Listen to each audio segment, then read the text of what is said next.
Okay. Yeah. Naelewa ulikuja umesoma Kifaransa. Wewe kozi zako ulisoma Kifaransa, si ndio?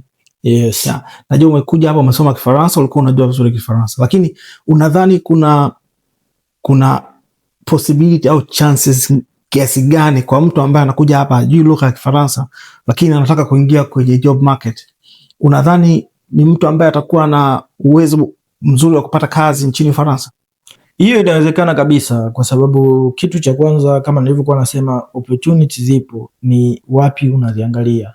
Kwa sababu pia Ufaransa ni moja ya nchi zinazoongoza uchumi wa Ulaya. Ni nchi kubwa, na pia Ufaransa ina makampuni mengi ambayo ni ya kimataifa.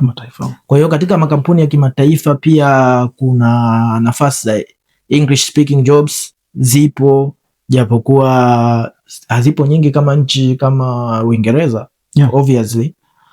Ila zipo. Kwa hiyo pia ujue unatafuta wapi. Okay.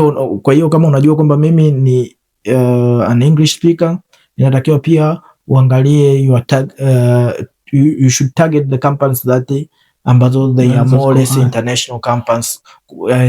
Kwa hiyo kuna opportunities zipo hizo hapo.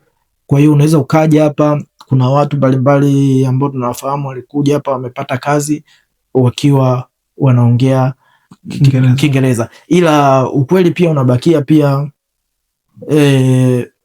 kuna Kifaransa ni muhimu.